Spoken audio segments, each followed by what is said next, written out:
Education हमारी life का एक बहुत ही महत्वपूर्ण हिस्सा है। स्कूल, हाई स्कूल, कॉलेज सबकी अपनी कहानियाँ, सब अपने किस्से होते हैं और सबकी अपनी इम्पोर्टेंस होती है। बचपन से हमें लगता है हम कब इंडिपेंडेंट होंगे। जब हम इंडिपेंडेंट होते हैं तो हमें पता चलता है कि वह ज़िंदगी ही एक हैप्पी लाइफ थी। यह कहानी है एक ऐसे ही ब्राइट स्टूडेंट की जो लॉ कर रही थी। उसके सपने बहुत ही बड़े थे। वो जज बनना चाहती थी। पर एक दिन कुछ ऐसा हुआ उसके साथ जो उसने कभी सोचा ना था। उसने पुलिस का दरवाज़ा खटखटाया, सिस्टम के पास गई, सब कुछ करा, हर कंप्लेन करा उसने, पर कुछ भी उसकी हेल्प नहीं कर पाया।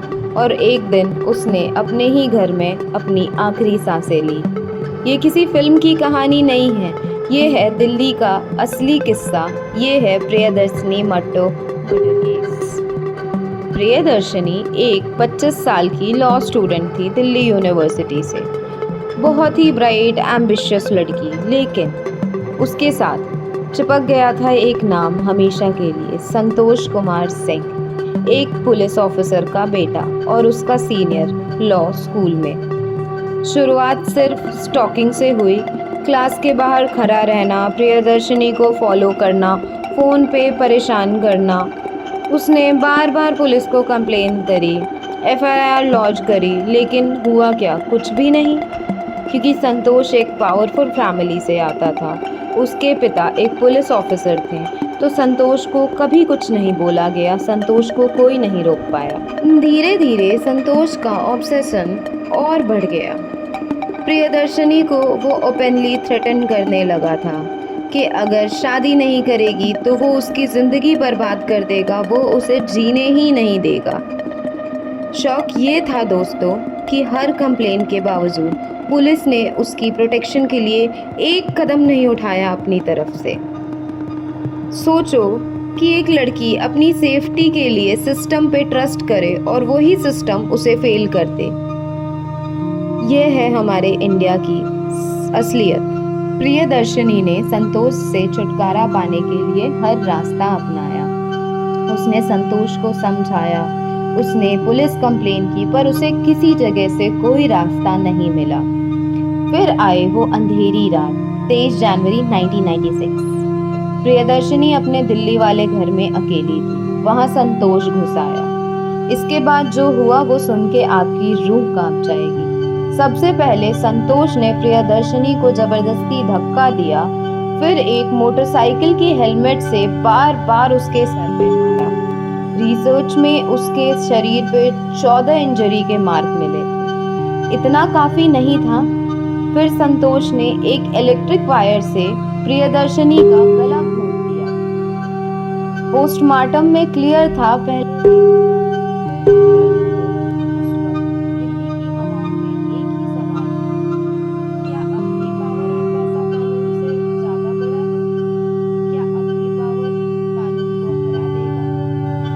अब केस कोर्ट गया। सब सबूत संतोष के खिलाफ थे, लेकिन 1999 में ट्रायल कोर्ट ने संतोष को एक्विट कर दिया, मतलब छोड़ दिया। जज ने खुद लिखा, एविडेंस है लेकिन मैं संतोष को कन्विक्ट नहीं कर पा रहा क्योंकि पुलिस इन्वेस्टिगेशन वीक थी और अक्यूज्ड एक इन्फ्लुएंशियल फैमिली से है।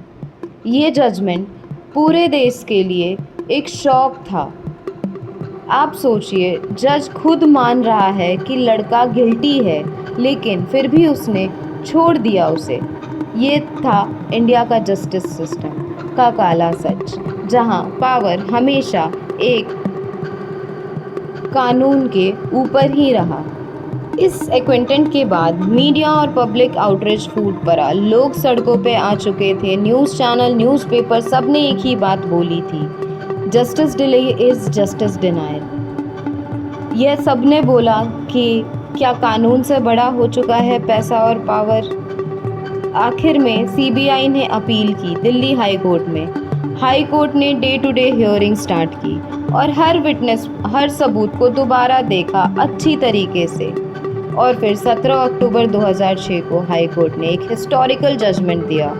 संतोष कुमार सिंह को गिल्टी ठहराया गया रेप और मर्डर दोनों के केस में। और सिर्फ गिल्टी ही नहीं, 30 अक्टूबर को उसे दी गई डेथ पेनल्टी। हाई कोर्ट ने ऐसा बोला, ये रेयरेस्ट ऑफ रेयर केस है और संतोष कुमार सिंह को सजा दी गई। लेकिन यह इस कहानी का अंत नहीं था। जनता खुश थी कि उन्होंने प्रियदर्शनी को इंसाफ दिलाया और संतोष को सजा।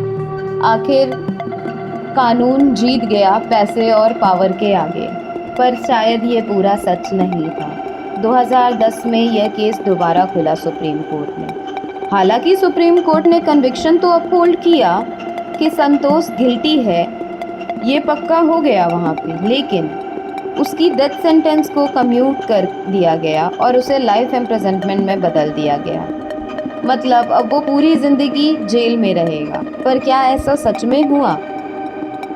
शौक तो तब लगा कि संतोष ने जेल के अंदर ही अपने लॉ की पढ़ाई कंटिन्यू की।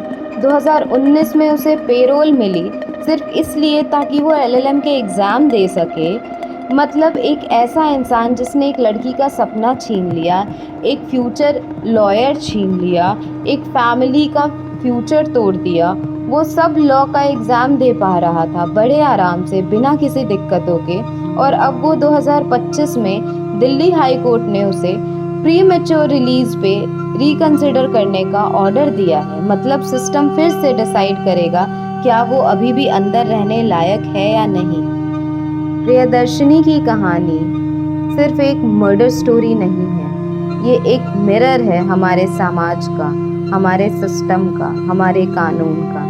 एक लड़की जो हर बार हेल्प मांगती रही, पुलिस के पास गई, लोगों से मदद मांगी, लेकिन उसे किसी ने प्रोटेक्ट नहीं किया। और जो सिस्टम उसे जस्टिस देने के लिए बना था, वही सिस्टम पहले उसका किलर छोड़ देता है। आज प्रियदर्शनी माटो का नाम एक वार्निंग है। हर स्टॉकर, हर ऑब्सेस्ड एडमायर एक पोटेंशियल क्रिमिनल बन सकता है अगर उसे टाइम पे रोका ना जाए। और सबसे बड़ी बात, अगर हम सोसाइटी की आवाज़ ना उठाएं तो कल किसी और प्रियदर्शनी के साथ यह हो सकता है।